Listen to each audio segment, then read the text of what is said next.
Welcome to Siren's Feast, an Edible Odyssey.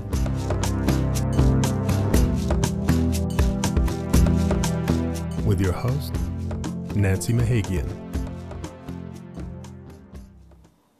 Hi, my name is Nancy Mehagian, and I'd like to welcome you into my kitchen for the first episode of my cooking show, Siren's Feast, based on my award-winning culinary memoir, Siren's Feast, an Edible Odyssey, which can be found on Amazon.com as well as sirensfeast.com.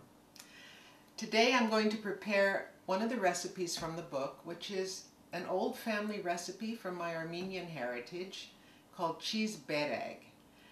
It can be used as an appetizer or even a main dish, so enjoy. So this recipe uses quite a bit of parsley instead of spinach that you might find in the Greek version. But parsley is a fantastic vegetable because it's very high in vitamin A. 1/2 pound of feta cheese, just crumbled.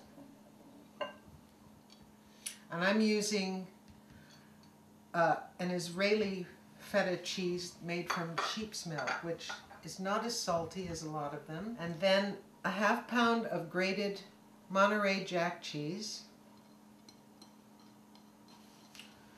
1 bunch of finely chopped parsley,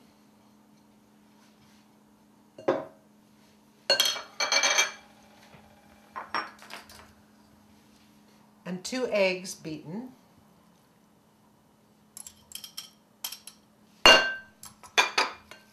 And then this gets mixed well, and that's the filling for our cheese pastry. So now we're ready to assemble the beorag. So I'm using phyllo dough, which is available in most Middle Eastern markets. I'm particularly fond of this brand. And back in the day, when my little aunties used to make this same dish, they didn't have phyllo dough that came in packages. And so they rolled it out by hand using a broom handle on a huge table. So here's the phyllo dough. It's paper thin. I've set up a workspace. I'm working on a little bit of wax paper because I'm going to be using melted butter. And this is the pan I'm using, which is the exact same size as the phyllo, so it doesn't require folding or cutting. I'm going to just butter the sides and the bottom of this pan before we start. And phyllo dough is so paper thin that it dries out easily, so it's important to work quickly. So we begin by separating 2 layers of dough. You'll be able to see how paper thin it is. So you take 2 sheets at a time, lay it in the pan. As you'll see, it fits perfectly.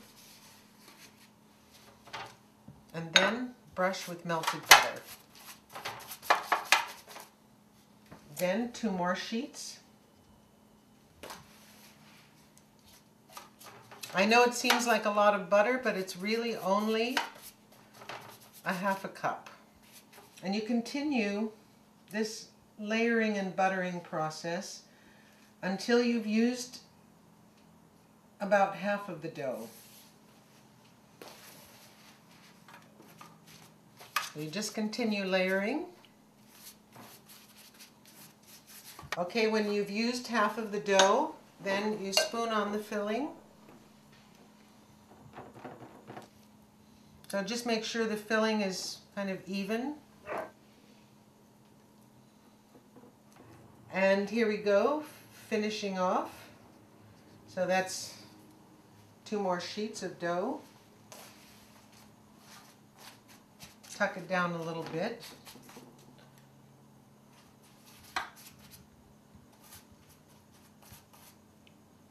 And you continue. So there's the finished cheese beorag ready to go into the refrigerator.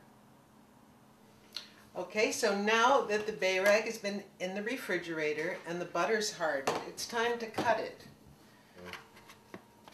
Okay, a knife goes through really easily because the butter has gotten cold again in the refrigerator. So we cut it into serving size pieces. You don't have to go all the way down now, just almost all the way down. Might have to hold the dough on the top. What we're really doing is scoring the Beorag. So now that's been cut, we need 1 cup of milk and 1 egg. Okay, we're going to pour this over the pastry.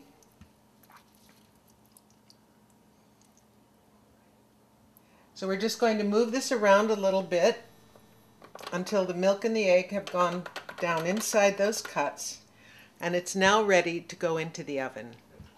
So this goes into a 375 degree oven,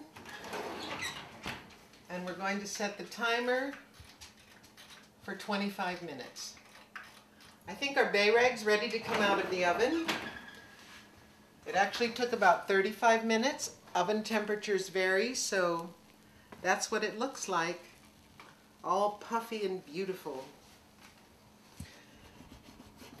And this recipe was recently printed in a newspaper called the Armenian Reporter, and one lady wrote in to say that she made it at home and it was so good she almost ate her fingers with it.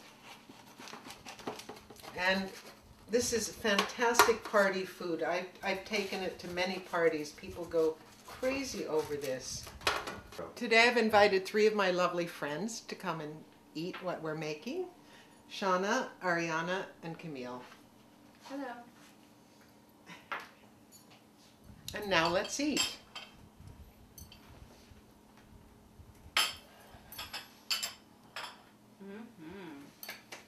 Thank you. Thank you. Dig in. It's crispy on the outside and soft on the inside. Yum. Well, cheers, Nancy. Thank you. Thanks so much. It's your shot. Delicious. Thanks for coming. Thanks for many years of delicious, delicious food. I'm going to use my fingers.